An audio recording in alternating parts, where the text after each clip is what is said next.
there. Welcome to Leading Change Conversations, the podcast where we tackle real life challenges with leaders like you to make organizational change a breeze. In this episode, we will discuss how leaders can effectively manage their own anxiety about change while maintaining a positive outlook and motivating their teams.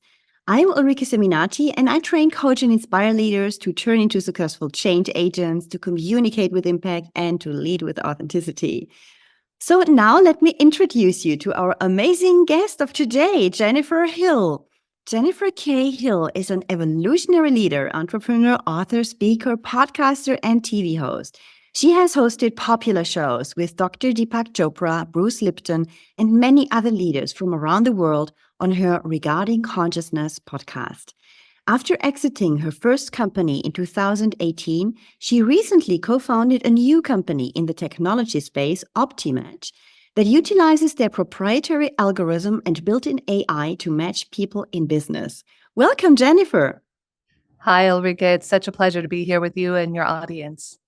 Yes, it's great to have you here and your expertise, because we will look today really into this whole part of being resilient in change, managing the own anxiety, because the majority of the world's population statistically does not like change or shows great resistance towards it. And many people even fear it. It's a stressful situation. So right away, first question, what do you think? How can leaders motivate their teams when they feel this anxiety inside of themselves? Well, they have the feeling, but I have to bring the others on board. I have to convince them that the change is something great or at least worth the exercise. But how can I do this if inside of myself, I just feel the exact opposite? It's a great question, Ulrike, and I'll tie it into Google's Aristotle project. Google studied many, many teams. I think there were over 38,000 participants in the Aristotle project.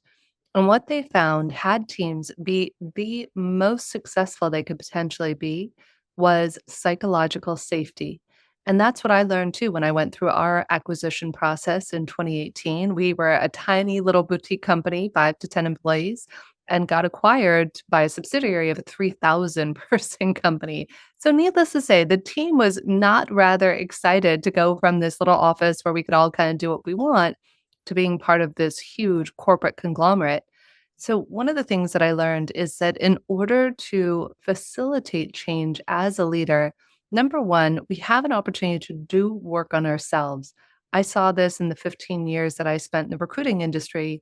Whoever the leader is of an organization has a trickle down effect on everybody else. So, if I'm angry, stressed, anxious, resentful, bitter, whether or not I ever physically say anything to my team, they're going to feel it energetically, emotionally, and that's going to cause them dis-ease and distress. So, part number one to this is the leader themselves has the opportunity to cultivate greater connection to themselves because that's where psychological safety starts. Psychological safety means to be able to be yourself in any situation and be accepted. And they were actually very surprised by this in Google's Aristotle project. They thought that perhaps it would be socioeconomic status, who lived by each other, who was the same generation age wise, though it really had nothing to do with that. In any given social situation, Ulrike, what matters most is how psychologically safe do I feel with you, and that's what we've been studying for the last 2 to 3 years now at OptiMatch, the company I'm the CEO of, is motivating factors. So whether you use any sort of motivating factor test or assessment, I encourage all of us leaders out there to listen deeply first to ourselves and then to our team members, and understand that nobody is misbehaving. We're all motivated differently. And if we can speak into one another's motivations, that will create greater psychological safety, productivity, and effectiveness. Yeah, I see that too. That's exactly what I'm working with leaders on as well. It is about finding, I call it your point of departure towards a goal, using that analogy with a map or Google Maps or GPS system, whatever other GPS system you can have. But the idea is that you really understand what is your point of departure. Because I think people see the goal, we easily see the goal. The goal is told to us by our hierarchy very often, and then we are expected to embrace that goal right away. because the reasons rationally make sense, but nobody really cares if they emotionally make sense to the individual. And that is, like you say, the role of ourselves. Only we can help ourselves with that, really, especially if we are the leader and others are looking at us, how we react now to this, for example, a new announcement. And then actually, when we are clear, I think about what is our position towards that goal? Why do I fear that goal potentially? Why do I resist in a certain way? Why do I do not want to do that? And then maybe reflecting on, okay, but what could be in it for me? That is maybe not in the goal directly, but in secondary effects around that, or something that might happen once it's materialized afterwards, or on the journey towards it. So really thinking a bit out of the box when you think about this project that actually is creating this anxiety. Do you think that too? Is this kind of analysis what you would also recommend? Yeah, I think that we can also get analysis paralysis, and it can sometimes cripple us. And my invitation to all of us would be to reflect when we're going through a change on what matters to us. There's what I like to call the golden triangle, which is connection to ourselves, connection to others, and connections to our purpose. If the context is that we're doing something for a greater good, it's part of our mission, it's part of our purpose, then everything else emerges out of that golden triangle.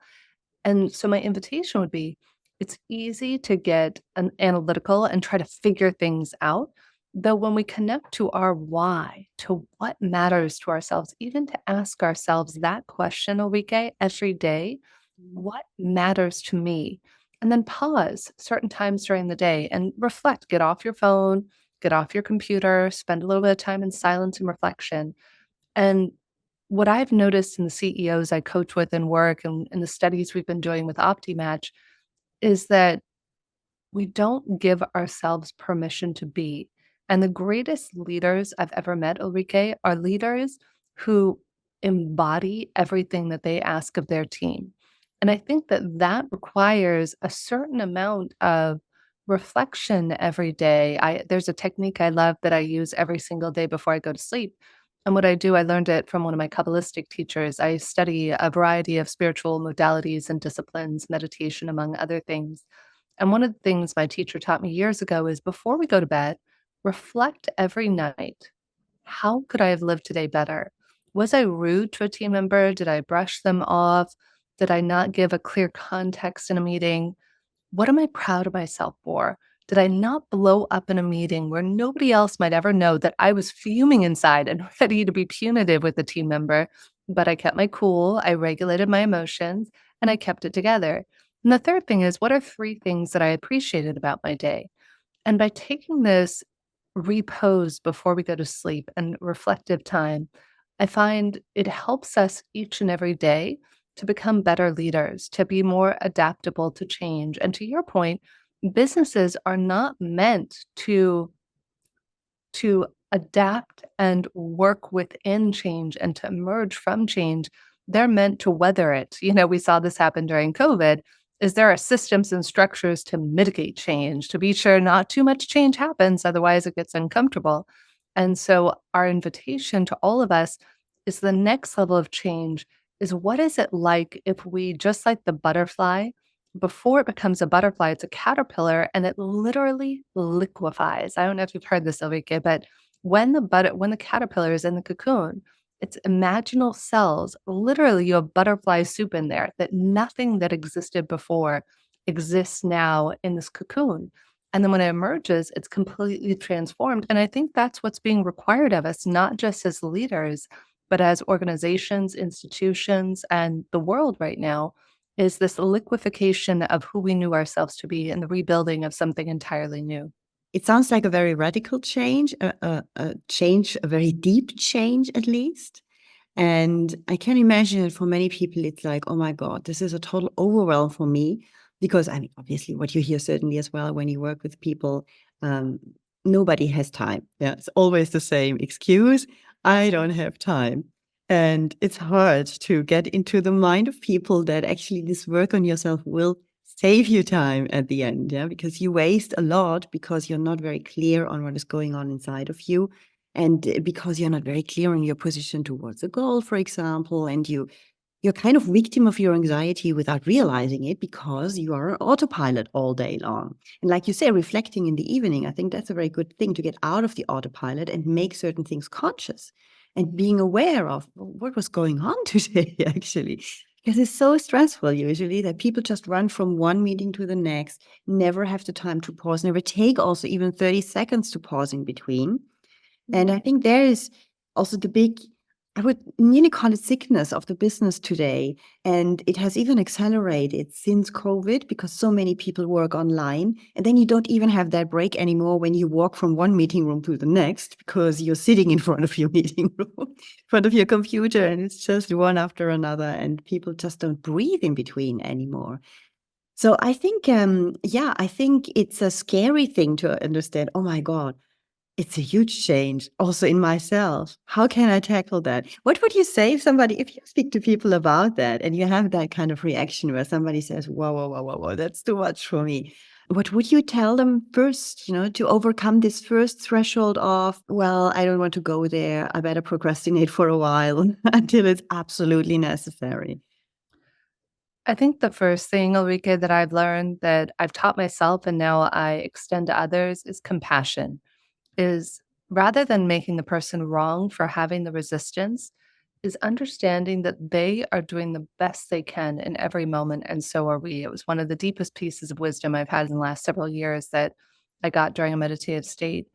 And I share this to say that number one is to have compassion. Number two is to acknowledge how they're feeling. Because if you're my client and you're a CEO, or if you're a CEO talking to one of your team members, if I go straight into let's fix it, as leaders, that's the old patriarchal top down phenomenon that is being basically made obsolete in business. It's not going to be the modality that we're going to see that businesses are run from. We're already starting to see an emergence of a new type of leadership, daring leadership that requires a different sort of level of emotional intelligence and EQ, for lack of a better word. So, as I said, step one, compassion. Step two, acknowledge where they're at. Step three, ask permission and just say, hey, I get it. I completely understand. I can't imagine what this is like for you right now. And to actually call out how you feel the person might be feeling. You're angry right now. You're anxious right now. You could either do it one of two ways. You really have to have an opportunity to guide who the person is and how they respond better to it. For somebody who's a little bit more soft spoken and softer, they might need to be nudged a little bit. If they're feeling just really anxious, then you might not want to say, you're anxious. You might want to say, wow, it sounds like you're feeling really anxious about this. Versus if it's more of the type A CEO person who's like, I'm anxious. I have this board meeting. I have to do it. Then you would go to them, you're anxious right now. And so, really meeting people where they're at, which goes back to understanding how people are motivated, then asking permission. You're anxious right now. I get that. Do you have the space for me to share something? There's something I think that could help you regulate your nervous system and help you to really calm down and get out of your fight or flight brain and into your higher brain functioning. Would that help? And so I always start with a place of curiosity rather than just assuming whatever method I'm about to provide is going to be the right one. I literally have over 100 tools I use at any given time with my clients, on myself. I was actually just reviewing the 168 tools I have today to be sure I was actually using all of them in my own life. So, compassion, checking in, seeing, calling out where they're emotionally at, inviting and asking permission. And then the final step, one of my favorite go to steps that I use with a lot of executives and teams is heart focused breathing by HeartMath. Changed my life. I had the honor of hosting a TV show with them a few years ago during COVID on nurses, firefighters, first responders, right during the peak of it all. And what's really extraordinary is they've been studying for 40 years, since the 1990s, heart brain coherence. And what we found is, from a physiological standpoint, when we allow slow, deep breaths in and out through the center of our heart, and we do this breathing in. I teach executives to do this before meetings, when they wake up in the morning, just for 30 seconds to a minute. You imagine the breath you could do this with your eyes open. If you're in the car listening to this podcast right now, you don't have to close your eyes, which is why I love it as a tool. You can do it real time while you're having a tough conversation with your employee, with the board, with a family member. So you focus your attention in the area of the heart or chest. And imagine that your breath is flowing in and out right through the center of your heart or chest, breathing a little slower and a little deeper than usual, finding an easy rhythm that works for you. And you might breathe into the count of 5 and out to the count of 5. There are many wonderful breathing techniques. This just happens to be my go to, and I love that it's scientifically validated. And what happens is when we do this, we're actually changing our HRV. For anybody out there who has a Whoop, Apple Watch, or a Ring, you can see it's monitored on there, your HRV. This relates to your longevity. This relates to your DHEA, which is the immortality hormone. It helps us reduce cortisol, which is going to decrease our lifespan and increase our stress. And to create more DHEA, and put us into what they call a more coherent physiological state, which means our heart and our brain are more coherent. So it's one of my favorite tools. Pretty much anytime I work with coaching client, I always utilize heart focused breathing at some point during the work that we do together. And then I use a multitude of other things, but it's knowing being a great leader is having wonderful tools in your toolbox. I like to say, here's my little joke, Ulrike. It's like Batman. Most of us listening, if you're in the, Western culture, you might have heard of Batman. He's a famous superhero. Though, as I like to share, Batman is one of the only superheroes who is not superhuman. He's not like Superman, not like Spider-Man. He didn't get like bit by a whatever it was, a spider. What makes him a superhero is a super tool belt. So if he finds himself falling off the edge of a cliff or a building or meeting with an adversary, he just uses one of his tools. And that's my intention for any leader I work with, is to help them to be the CEOs of their own lives and to be able to have this arsenal of tools in their tool belt. So whenever you get triggered, boom, you can go to one of your top 10 tools. I even encourage people to write your tools down. I call it a resilience tool list, and have that tool list written down on one of the clients I just hung up with, a CEO. He said, Jen, I have one of the things you told me on my laptop, so I never forget it when I'm in the middle of an upset.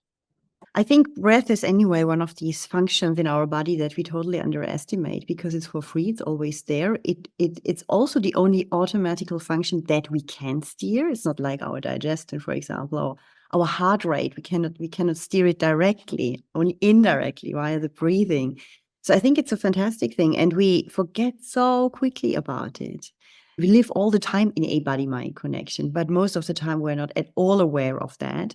Or many people have never actually been really aware of that. And I think we totally underestimate how we can help ourselves with our body when we feel stress and anxiety, instead of immediately trying to change our mindset, to think differently. That's so much harder than just breathing for a while, for example, or sitting in a different position. When people are sad or feeling unsafe, for example, they change their sitting position or the standing position. Obviously, the body expresses the emotions that we have.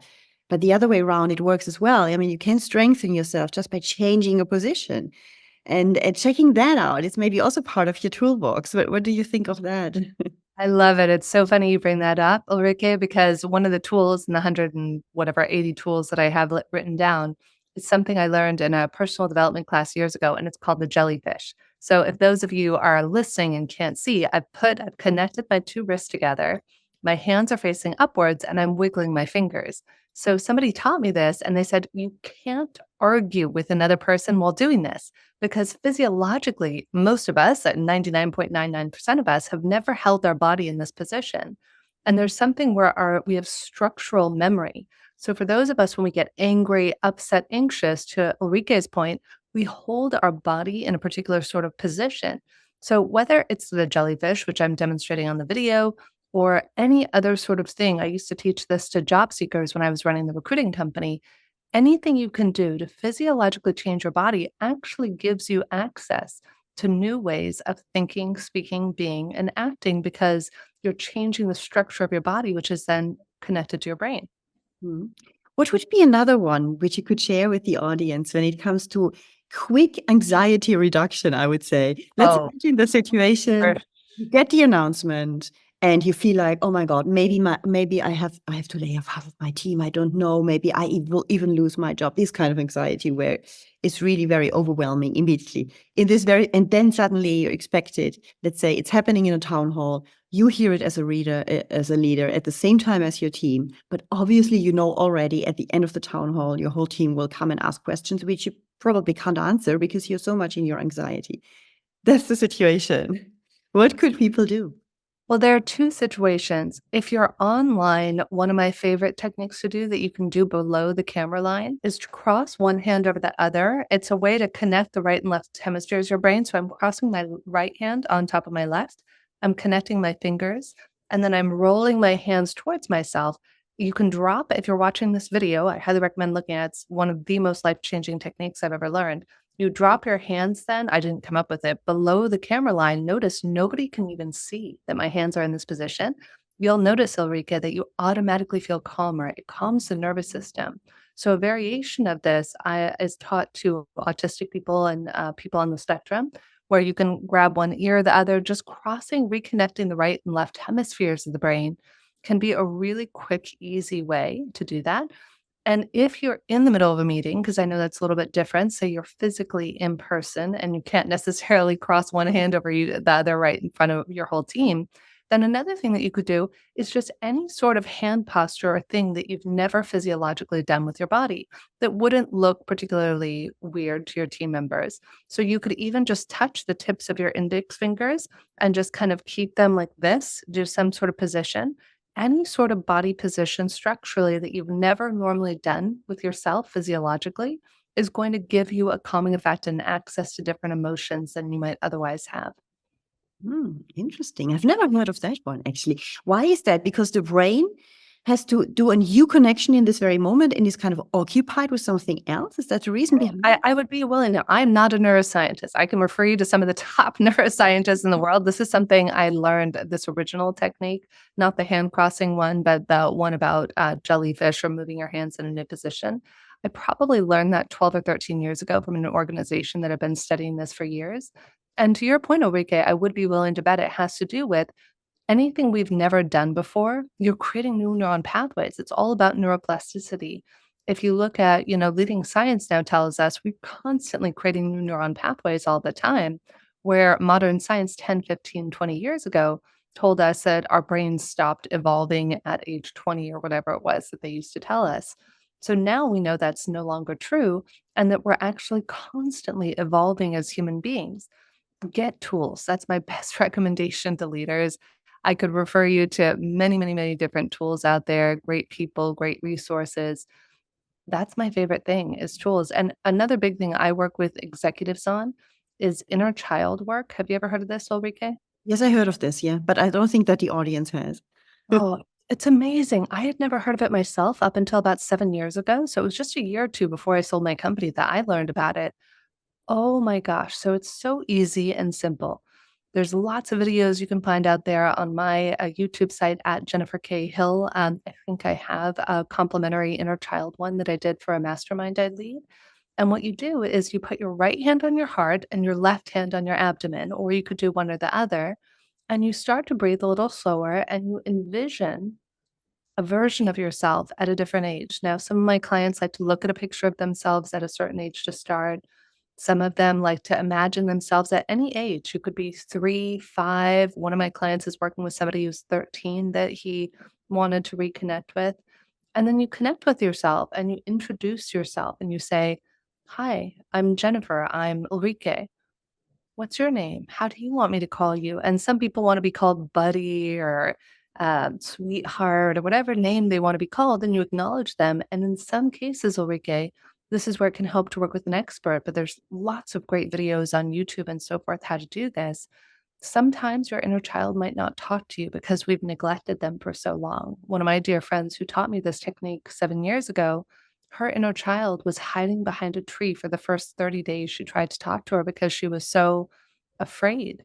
And after coming out, she's now in the relationship of her dreams, wildly successful businesswoman.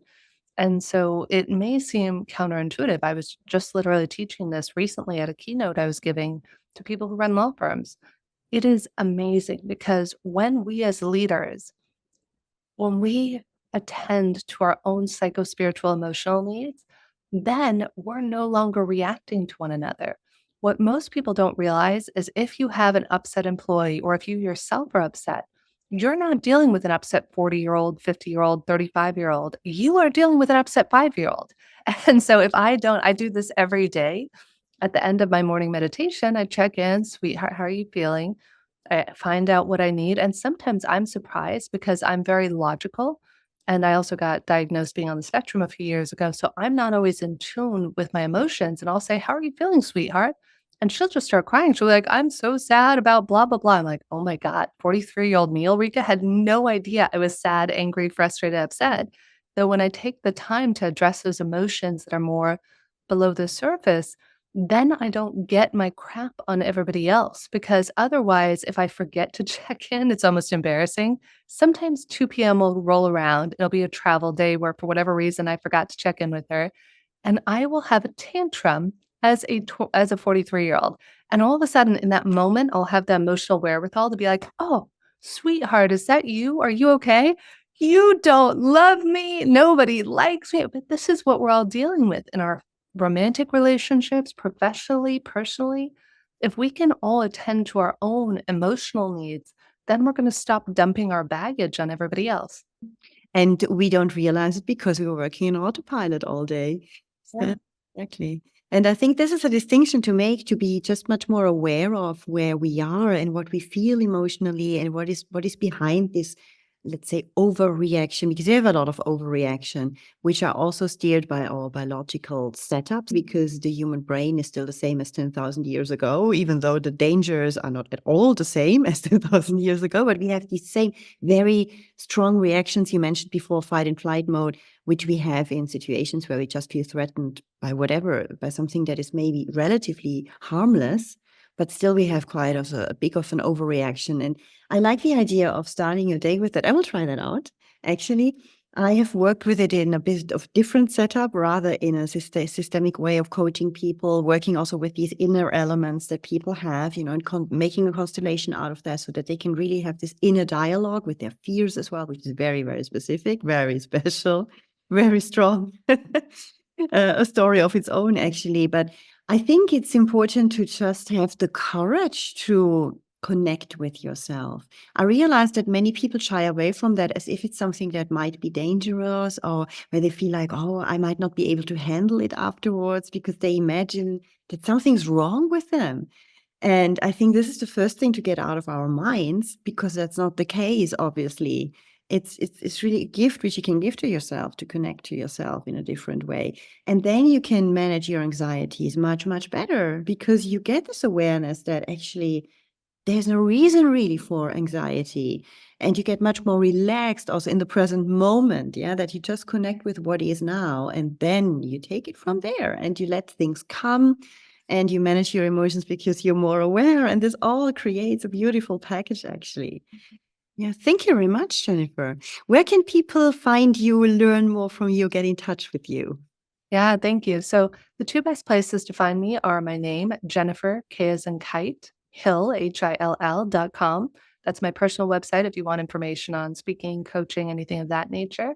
And if you want to learn more about how you match with your teams, you can get a free report at O as in open, M as in Mary, .app. So app is our OptiMatch site. Go ahead and sign up there, and then we can give you information on how to get your free app OptiMatch report. Yeah, thank you very much for all these insights. And to the audience, thanks for tuning into Leading Change Conversations once more. So if you want to improve your own skills on leading change or communicating more effectively, you can also check out my courses for individuals on my website. You can find there are a bunch of useful 90-minute sessions on overcoming procrastination, influencing through presence, communicating with impact, or surmounting change resistance, for example. So until next time, keep leading, keep learning, and making a difference.